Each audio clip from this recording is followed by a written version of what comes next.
Hey everyone, Carl Schilling here with you again today. I'm the founder and CEO of the Advocacy Network, and this particular communication is for those who are licensed life insurance agents presently, or those who are considering the career because they've been approached by any number of organizations or any number of people.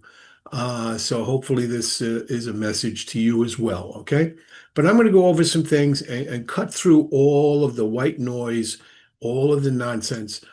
I'm not here proposing a new agency. The last thing that the industry needs is another agency. And, certainly there's so much missing for life insurance agents. There's so many reasons why the failure ratio is so high and the retention ratio so low. Okay.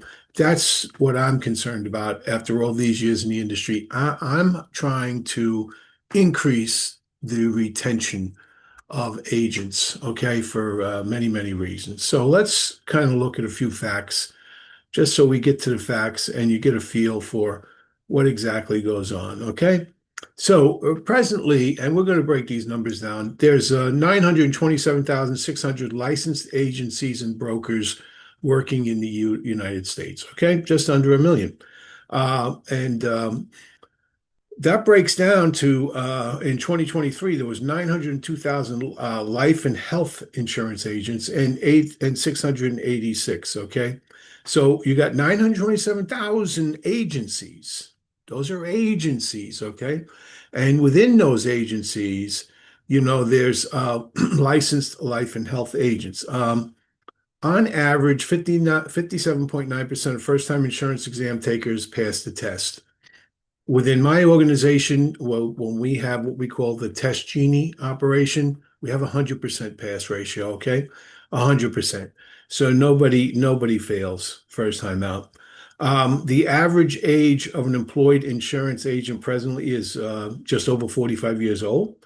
And in the next 10 years, it's expected to grow by 8%. Okay. But let's look at some of these other stats. Most of these are back, not everything is totally up to date because it takes usually 24 months to get information from 24 months ago. Okay. So in 2021, there was approximately 1.69 million insurance agents licensed by insurance carriers, 902,600 life and health, and 686, as you can see, in property and casualty. Okay. So that was an increase in 2021, but it was also a decrease in the life and health total because at that point in 2021, the life and health total was 911,000, went down to 902. Okay, so let's look at new insurance agent licenses. Okay, in 2022, a little over 380,000 people nationwide took licensing exams for the first time. Now that includes all lines of license. Okay, and that came up with the 57.9% pass rate. Agent income and salary, these are things that you get a lot of lies and misinformation about. Okay. So in 2023, the average insurance agent, this is across all fields of insurance, earns $51,936. Okay. That's the average. The lowest 10% less than 25,000, the highest 10% higher than 125,000 and up. Okay. The average life insurance agent in the industry earns 62,000, a little over 62,000, and the average health insurance agent just under 50,000. Okay. But here's some interesting numbers as well, because we're going to get to the retention side of this whole thing. Um, Anonymous submissions by insurance agents shows the change in their salary depending on their level of experience. So with less than 1 year of experience, it leads to about 61,000 on average. And I got to tell you, I think that's pretty high, but that's okay because I do think when you see the retention numbers, I don't think they're adding in all the people who leave the industry. Okay. So there's very few people in that first year to begin with. And that may be why the average is high. And 1 to 2 years, it's 61,000. It's actually just a little less, while 6 to 9 years is 72,000. And after 10 years, it's 79,000. So you could see there's not a lot of tremendous increase in income based on experience. There's a lot of reasons for that and a lot of difficulty in the industry, okay? But we'll take a look at some of the demographics, okay? Um, on average, as we said, the average insurance agent is just a little over 45 years old.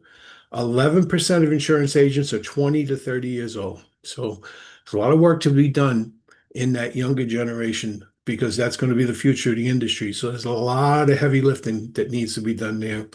23% of insurance agents are 30 to 40, okay? And 66% are 40 and older. And I could tell you the highest percentage of that 66% is going to be agents like myself who are actually 55 and older.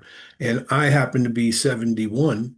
So there are those like myself who've got over 40 years experience in the industry, okay? Um, 30% of new agents leave in the first 90 days. So, so that's 3 out of 10 are gone in 90 days. 9 out of 10 are gone before the first year, somewhere within the first year. And that rate increases to 95% when it's extended to 5 years or more. So surviving 3 years in this industry is next to it's a rarity. It's definitely rare. Okay. So basically, 3 years is the average amount of time agents 40 years or younger have been working in insurance. Just 3 years. All right. Um, and basically, as we said, it looks to be projected to increase by 8%. But there is some wonderful opportunities here because this is where it really is at. 36% of Americans said they planned to purchase life insurance. That was back in 2021, and that was from LIMRA in 2023. Numbers don't change much. I could tell you if you look at LIMRA here in 2025, you're going to see it's talking about 2023, and it's going to be about the same. Only 52% of Americans have life insurance, and that includes individual and the workplace. Okay, they may have term insurance at work. So there's over 102 million uninsured and underinsured Americans who know they need life insurance. So basically, it's really, really a tremendous opportunity, a tremendous deal when you consider the fact of this career. However, this career has churned human capital um, into mush. Okay, they have run more people out of this business than in it. You can see large organizations who will share with you they have over 100,000 agents. When you break it down, probably only 10% of them are actually active. The rest are inactive and their licenses just haven't run out yet, or they are continuing to pay a fee to one of those organizations to stay on the books for a while, and maybe they're earning $2,000 to $5,000 a year. Okay. The old so-called part-time agent. Another fallacy. Another fallacy is this is not a career for a part-time agent. All right. Same with real estate. It's not a career with a part-time agent. All right. I don't know. I just got to ask yourself, look in the mirror. Would you go and be serviced by a part-time dentist? Just ask yourself, would I do that? Would you go to a part-time doctor, a part-time lawyer, a part-time accountant? Now, you know you wouldn't do that. So why in the world would someone feel comfortable with a part-time life insurance agent who's going to discuss some of the biggest and most important financial decisions other than owning a home in their life? Life insurance next to the home asset is the next greatest asset, okay? Next to the home. So I don't know why anyone would feel comfortable with a part-timer at that point in time. So you got to ask yourself, be honest with yourself. And part-timers don't last. This industry, they come, they go. It's a rare, rare thing to see a part-time agent become a full-time career agent who lasts 5 years and is out there still doing wonderful things. It's a rarity. Okay. So look, this is a wonderful career. It's a great career. There's nothing better than this career, but you have to know a couple of things in this career. One, you really have to be committed, persistent, and have a burning desire to service other people. Okay. And you have to be willing to walk through walls that pop up all through your career because it will. It will. This is a career that you things are going great, wonderful, and then boom, wall comes up. Got to go over the wall. Next, boom, down the road, everything going great. Boom, new wall shows up. It's the way the business is. It's a kind of service industry where you are making helping people, like I say, with the most important financial decision they're ever going to make in their life, shy of their home, owning a home. Um, so again, for my organization, we're not an agency. Okay. I help agents. I work with agents. I told you we've got Test Genie.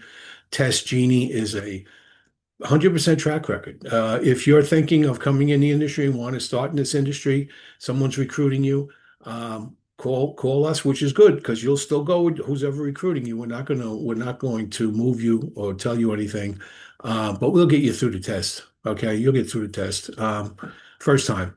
No hiccups. No several times taking the test.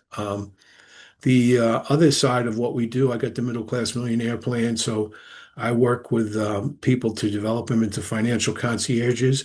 And I have agents who've been in the business decades. Some like myself, over 40 years.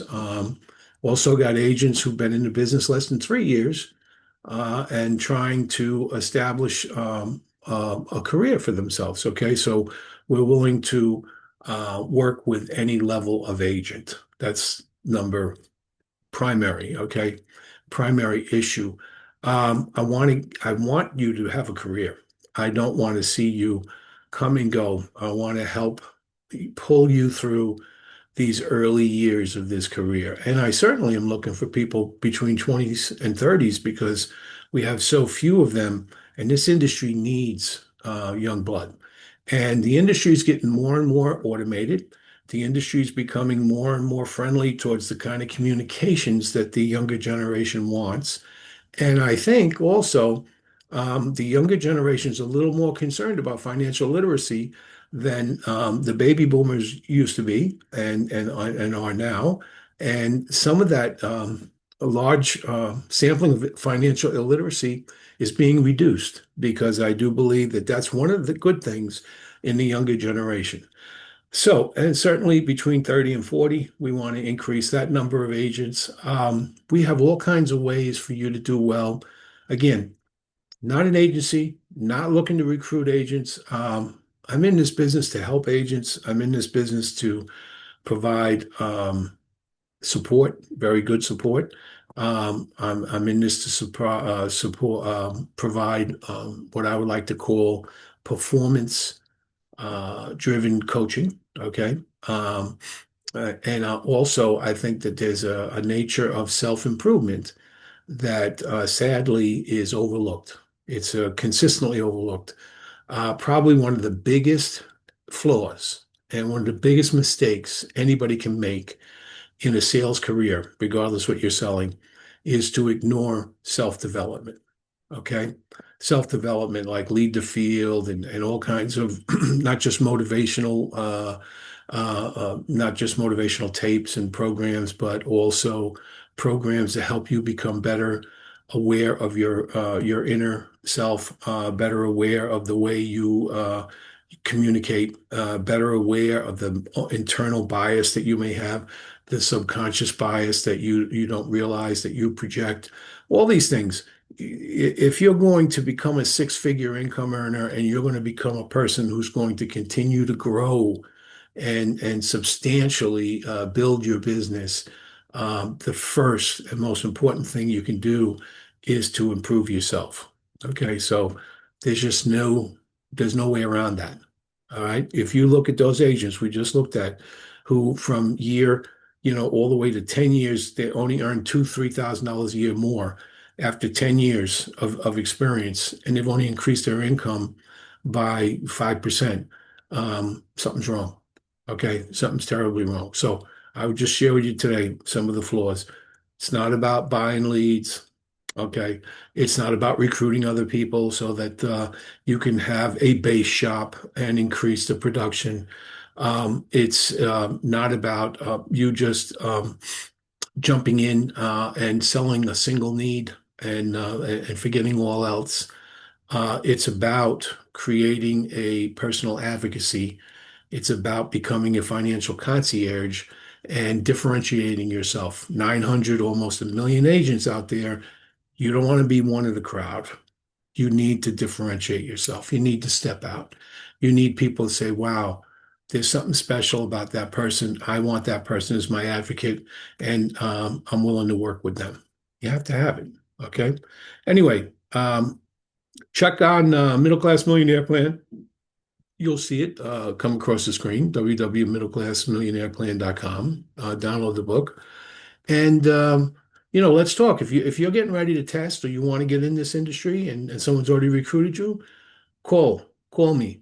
One, we'll save you money on test materials, and two, we'll get you in Test Genie, and you will pass the test. That simple. Secondly, if you are already licensed and you're looking for different ways to increase or improve, let's get together, okay? Financial Concierge University, as well as the Middle Class Millionaire Plan, is a wonderful tool for that purpose, okay? Anyway, again, thanks so much for your time. I look forward to speaking with you and really best wishes in this career, regardless of where you are at this point in it, okay? Have a great day.